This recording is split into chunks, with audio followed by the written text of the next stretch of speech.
Hi అండి, అందరూ ఎలా ఉన్నారు? Welcome to my channel Telugu వంటకాలు బై జయ. మీ జయ ఈరోజు మీ ముందుకు ఒక సరికొత్త రెసిపీతో వచ్చిందండి. సంక్రాంతి వచ్చేస్తుంది కదండి. సంక్రాంతికి అందరూ చక్కగా నాటుకోడి చిల్లిగారి చేసుకుంటారు కదా. అవి ఎలా చేయాలో మీకు చేసి చూపిస్తున్నానండి. నేనైతే ఇలా చేస్తాను, మీరు ఎలా చేస్తారు చూడండి. నేను చేసినట్టుగా ఒకసారి మీరు కూడా ట్రై చేయండి. చూడండి, చిల్లిగారెలు చూస్తుంటే నోరు ఊరిపోతుంది కదండి నాటుకోడితోని. అలాగే రాగి సంగటి చూడండి, చూస్తుంటే నోరు ఊరిపోతుంది కదా. ముక్క చూడండి ఎంత జ్యూసీగా చక్కగా మెత్తగా ఉడికిందో. ఇప్పుడు అది ఎలా చేయాలో మీకు చూపిస్తానండి. నాటుకోడిని అయితే నేను ఇలాగ కట్ చేసి తెచ్చుకున్నానండి బయట. నాకైతే ఇంటికాడ కుదరదు చేసుకోవడానికి, అందుకని చెప్పి మన పల్లెటూరులో అయితే మనకి ఇంటికాడ చక్కగా చేస్తారండి. ఇది నాటుకోడి పైన నేను స్కిన్ కూడా చేయించానండి. నాకు స్కిన్తో తినడం ఇష్టం ఉండదని చెప్పి, అందుకని చెప్పి స్కిన్ చేయించేసాను. చూడండి, మీకు నాటుకోడి అని తెలియడానికి దాని లివర్ చూస్తే, కలర్ చూస్తే తెలుస్తుంది కదండి. మనకి బాయిలర్ అయితే కొంచెం డార్క్ బ్రౌన్ కలర్లో ఉంటుందండి. ఇది చూసారు కదా, లైట్గా మనకి ఇలాగా షేడ్లో బ్రౌన్ షేడ్లో ఉంది. ఇప్పుడు ఈ నాటుకోడిని అయితే మనం కాల్చిన తర్వాత అయితేనండి కొంతమంది పసుపు అని రాచి అప్పుడు కడుక్కుంటారు కదండి. తర్వాత అయితే కట్ చేసిన తర్వాత అయితే కడుక్కోరండి, టేస్ట్ పారిపోద్దని. ఇప్పుడు మనం కట్ చేసి బయట తెచ్చేసుకున్నాం కదండి, దీన్ని అయితే కడగట్లేదండి నేను. కావలిస్తే కొంతమంది ఇష్టం బయట తెచ్చుకున్నవి ఇష్టం లేకపోతే కడుగుతూ ఉంటారండి. కడుక్కున్న ఎక్కువ ఎక్కువ వాటర్ వేయకుండా ఏదో ఒకసారి అలా కడుక్కుంటే మంచిదేనండి. ఇప్పుడు దీనికైతే నేను కొంచెం పసుపు, ఉప్పు, కారం, ఆయిల్ వేసి బాగా కలిపి పక్కన పెట్టుకుంటానండి. ఇలా కలిపి పక్కన పెట్టడం వల్ల అయితేనండి ముక్కకి స్పైసీ పెట్టి మనకు కూర వండుకునేటప్పుడు రుచిగా అనిపిస్తుందండి. విలేజ్ల్లోనే అయితేనండి ఎక్కువగా ఇప్పుడు సంక్రాంతికి వాటికి పండగలకి ఎక్కువగా నాటుకోడి చిల్లిగారెలు అవి చేసుకుంటారండి. అలాగే నాటుకోడితో బిర్యానీ అవి చేస్తూ ఉంటారండి.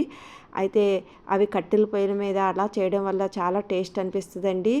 ఎక్కువగా నాటుకోళ్ళు అవి విలేజ్ల్లో ఎక్కువగా పెంచుకుంటూ ఉంటారు కదండి. అలా పెంచినవి తింటే చాలా టేస్టీగా ఉంటాయండి. ఎటువంటి మనకి మందు లేకుండా ఏమి వేయకుండా అవి అంతలో అవి కృత్రిమంగా దొరికిన మేత ఆకులు అవి గంటలు అవి తిని ఉంటాయి కాబట్టి చాలా టేస్టీగా ఉంటుందండి. చూసారు కదండి. ఇప్పుడు ఉప్పు కారం అన్నీ పట్టించుకొని పక్కన పెట్టుకొని ఇప్పుడు కూర వండుకుంటాకైతే రెడీ చేసుకుందామండి. నేనైతే ఇప్పుడు మట్టి దాకా పెట్టుకున్నాను.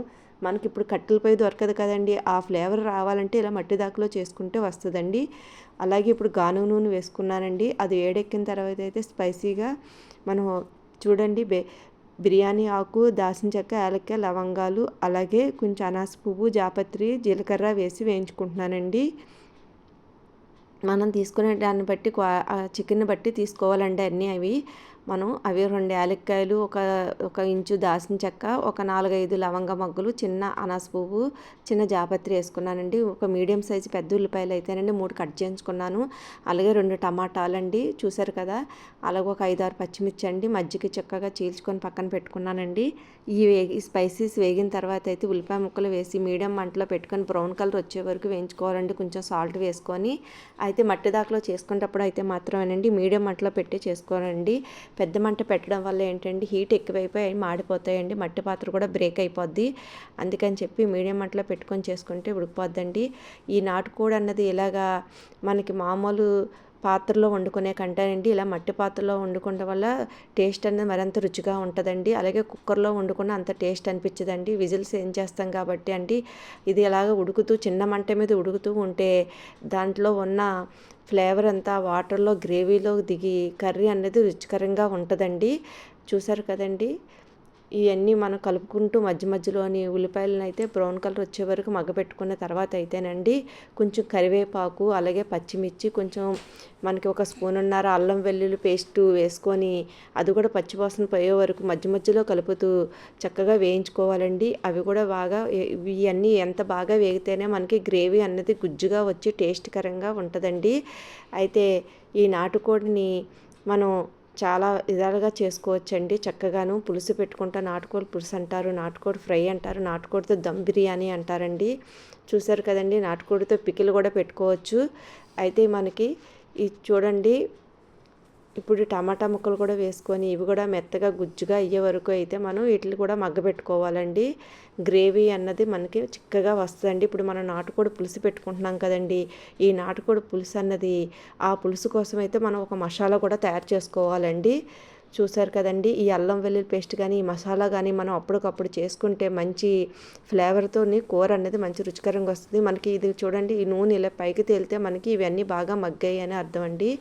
చూసారు కదండి. ఇప్పుడు ఇవన్నీ బాగా కలుపుకున్న తర్వాత అయితేనండి మనం పక్కన కలిపి పెట్టుకున్న నాటుకోడి మాంసాన్ని కూడా వేసుకొని ఒకసారి బాగా కలుపుకోవాలండి. చూడండి మనకి ఇది అంతా మనకి ఉల్లిపాయలు మగ్గేటప్పటికి ఇదంతా చూడండి అలా వాటర్లా వచ్చింది. అదంతా మనకి ఊరి ఉప్పు అది వేస్తాం కదండి, ఆ ఉప్పుకి వాటర్లా వస్తుంది. ఆ వాటర్తోనే నేను అలా వేస్తానండి, మనకి మంచి ఫ్లేవర్ టేస్ట్ ఉంటుందని. ఇది ఒకసారి కలుపుకొని మూత పెట్టుకొని అది బాగా ముక్క అన్నది బాగా మగ్గే వరకు మగ్గ పెట్టుకుంటేనండి నాటుకోడి అన్నది చక్కగా మనకి రుచికరంగా ఉంటుందండి. అలా అని చెప్పి హై ఫ్లేమ్లో పెట్టకండి, మాడిపోతే గ్రేవీకి. చూసారు కదండి, ఇలా ఒకసారి కలుపుకొని మూత పెట్టుకుంటూ మధ్య మధ్యలో కలుపుకుంటూ ఇలాగ ముక్కలో వాటర్ అంతా ఇంకే వరకు మగ్గబెట్టుకోవాలండి. ఇంతేనండి, నాటుకోడి చేసుకోవడం కూడా చాలా సింపుల్, చాలా టేస్టీగా కూడా ఉంటుంది. మనకి ఎప్పుడు అయితే మనం చేసుకోలేం, కానీ ఇలా సంక్రాంతి పండగకి, ఉగాది పండగకి అలాంటి పండగలకి ఎక్కువగా అమ్మవారి జాతరలకి అలా తప్పకుండా విలేజ్ల్లో అయితే నాటుకోడి వండుకుంటారండి. చూసారు కదా, అందులో వాటర్ అంతా ఇంకిపోయిందండి. ఇప్పుడు మనం కూరకు సరిపోయినంత స్పైసీగా మనం ముందు ముక్కల్లో కొంచెం కారం కలుపుకున్నాం కదండి, ఇప్పుడు అలాగే పసుపు, కారం, ఉప్పు వేసుకొని కూడా ఒకసారి కలుపుకొని అది కూడా మనకి స్పైసీ కూడా కొంచెం మగ్గే వరకు, పచ్చివాసన పోయే వరకు కూడా మగ్గపెట్టుకోవాలండి. మూత పెట్టుకుంటూ కలుపుకుంటూ మధ్య మధ్యలో అయితే కలపడం మానితే మాత్రం అడుగంటేస్తుందండి. చూడండి, కొంచెం పసుపు, కారం అన్నీ వేసుకుంటున్నానండి. చూడండి ఫ్రెండ్స్, వీడియో అయితే ఫస్ట్ నుంచి లాస్ట్ వరకు చూడండి. అప్పుడే నేను ఈ నాటుకోడి పులుసు, చిల్లిగారి, రాగి సంగటి ఎలా చేశాను అన్నది మీకు పూర్తిగా అర్థం అవుద్దండి. ఎందుకంటే మధ్యలో క్లిప్ చేసేస్తే మీకు నేను ఎలా చేశానో అర్థం అవుతుంది కదండి. వీడియో లెంత్ ఎక్కువైందని మాత్రం అనుకోవద్దండి. మరి వివరంగా చూపించాలంటే మనకి కొంచెం లెంత్ అయితే ఎక్కువ అవుద్దండి. వీడియో అయితే అందరూ చూస్తున్నారు కానీ ఎవరూ లైక్ చేయట్లేదండి. లైక్ చేయడం వల్ల అయితే వీడియో ఎక్కువ మందికి రీచ్ అవుద్ది, నాకు సపోర్ట్ చేసిన వాళ్ళు అవుతారు. అలాగే కొత్తగా చూసిన వారైతే సబ్స్క్రైబ్ చేసుకోకపోతే సబ్స్క్రైబ్ చేసుకొని బెల్ ఐకాన్ యాక్టివేట్ చేసుకుంటే కొత్తగా నేను ఏ వీడియో పెట్టినా మీకు నోటిఫికేషన్ వస్తుందండి. చూసారు కదండి, ఆల్ అనే ఆప్షన్ మీరు క్లిక్ చేసుకుంటే ఏ వీడియో పెట్టినా మీకు నోటిఫికేషన్ వస్తుంది. ఇప్పుడు మనం స్పైసీ అన్నీ వేసుకొని కలుపుకొని మూత పెట్టుకొని మగ్గపెట్టుకున్నాం కదండి. అది మగ్గుతూ ఉండగా ఇప్పుడు మనం ఈ పులుసు గ్రేవీ కోసం అయితే ఒక మసాలా అయితే తయారు చేసుకుందామండి. 1 టేబుల్ స్పూన్ అయితే ధనియాలు, 1 టీ స్పూన్ జీలకర్ర, అలాగే మనకి 2 ఇంచుల ఎండు కొబ్బరి, అలాగే చూసారు కదండి, ఒక అనాస పువ్వు, లవంగాలు, యాలకులు, దాల్చిన చెక్క ఇవన్నీ వేసుకొని బాగా వేయించుకోవాలండి. మీడియం మంటలో పెట్టుకొని, చూసారు కదా జాపత్రి, చిన్న జాపత్రి ఇవన్నీ వేసుకొని అయితేనండి కొంచెంగా మనం బాగా వేయించుకోవాలండి. అదే మనకి కట్టెల పొయ్యి మీద చేస్తారండి విలేజ్లోని, ఆ ఎండు కొబ్బరిని ఆ నుప్పుల మీద అయితే కాల్చుతారండి, మంచి టేస్టీగా ఉంటుంది. కావాలితే కొబ్బరి ముక్క ఇంకొంచెం చిన్నది కూడా వేసుకోవచ్చండి, గ్రేవీ ఎక్కువ కావాలనుకున్న వాళ్ళు. అవి సగం వేగిన తర్వాత అయితే 1 స్పూన్ గసగసాలు, ఒక 5-6 మనకి జీడిపప్పు పలుకులు కూడా వేసుకుంటే గ్రేవీ అనేది టేస్టీగా చిక్కగా వస్తుందండి.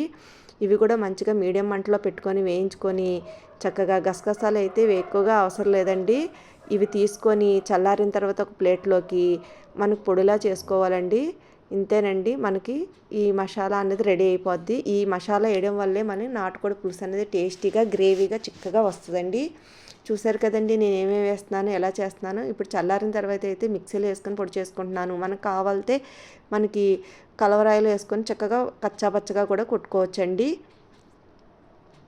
అది పొడి చేసుకొని పక్కన పెట్టుకుని తర్వాత ఇప్పుడు మనం అయితేనండి ఈ కూరలోకి మనం ఉప్పు, కారం వేసుకున్న స్పైసీ పచ్చివాసన పోయాక ఇలా వాటర్ కూడా వేసుకున్నానండి.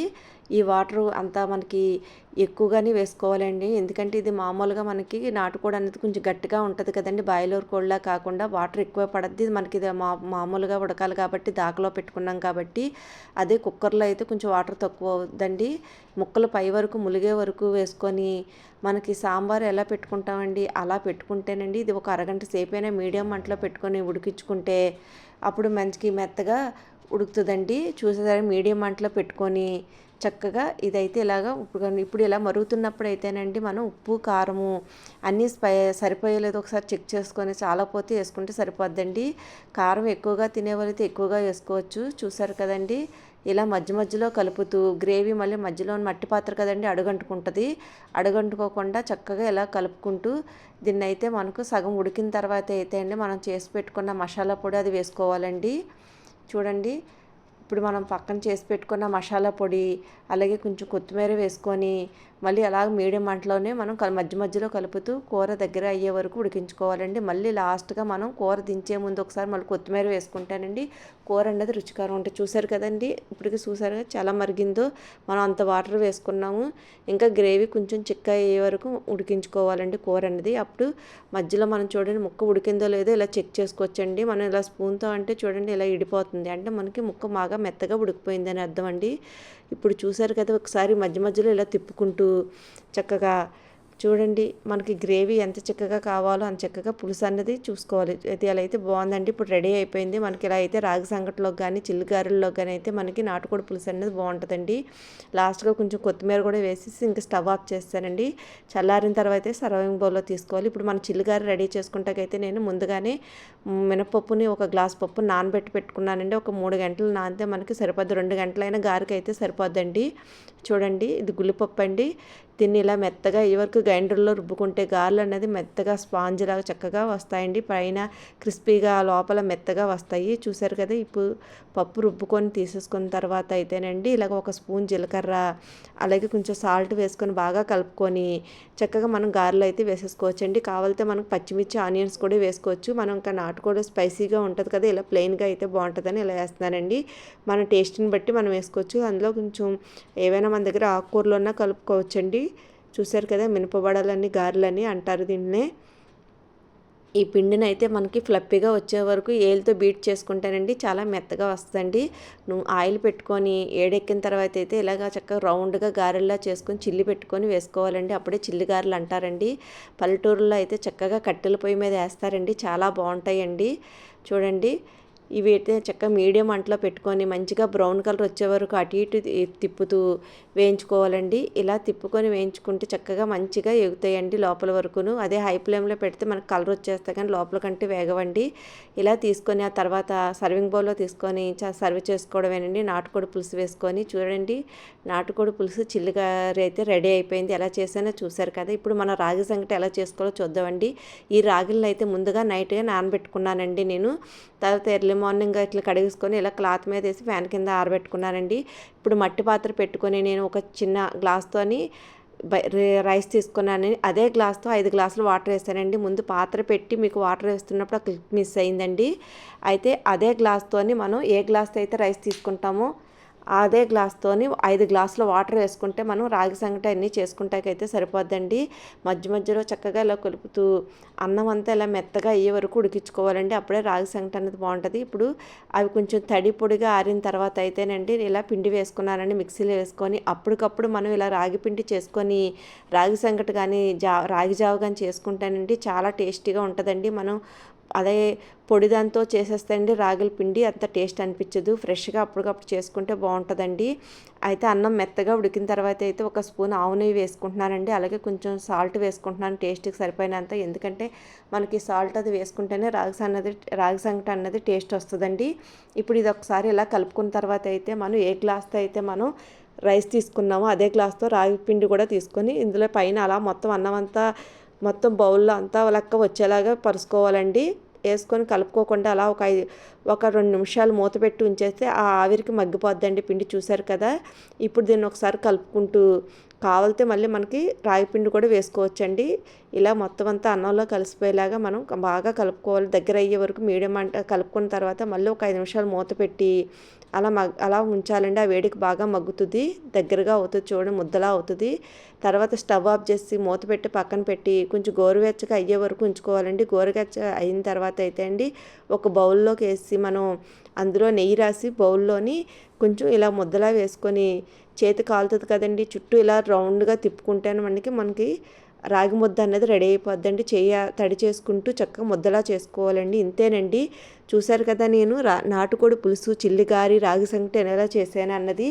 ఇప్పుడు మనం నాటుకోడి పులుసు వేసుకొని సర్వ్ చేసుకోవడమేనండి. రాగి సంగటి అయితే ఆవు నెయ్యి అన్నీ వేయడం వల్ల అప్పటికప్పుడు పిండి తయారు చేసుకోవడం వల్ల అయితే టేస్ట్ అయితే చాలా బాగుందండి. చూసారు కదండి, నేను చేసిన రాగి సంగటి అన్నీ రెడీ అయిపోయి మీరు కూడా ఈ సంక్రాంతికి ఇలాగే ట్రై చేసి ఎలా వచ్చిందని నా కామెంట్ బాక్స్లో తెలపండి. వీడియో అయితే అందరికీ నచ్చుద్ది అనుకుంటున్నాను. నచ్చితే అందరూ ఒక లైక్ చేయండి, షేర్ చేయండి, సబ్స్క్రైబ్ చేయండి. చూడండి చూస్తుంటే నోరు ఊరిపోతున్నాయి కదండీ! రాగి సంగటి తింటుంటే. ఆ రాగి ముద్దలో మధ్యలో కన్నంలా పెట్టి అందులోని మనం సాంబార్ వేసుకోవచ్చండి. ఆ పప్పు, ఆకుకూర వేసుకోవచ్చు. ఇలాగ నాటుకోడి పులుసు వేసుకొని చక్కగా తినొచ్చండి. ఇంతేనండి. చూడండి చూస్తుంటే నోరు ఊరిపోతుంది కదా! రాగి సంగటి. రాగి నాటుకోడి పులుసు చూస్తుంటే చూడండి. ముక్క కూడా ఎంత మెత్తగా ఉడికిందో చూడండి. చక్కగా ఉంది. నేను ఎలా చేశానో చూశారు కదండీ! మీరు కూడా అలా చేసుకొని అందరూ ఎలా వచ్చిందో నాకు చెప్తారని అనుకుంటున్నాను కామెంట్ రూపంలోని. అందరికీ హ్యాపీ పొంగల్ అండి. సంక్రాంతి శుభాకాంక్షలు. Thank you for watching.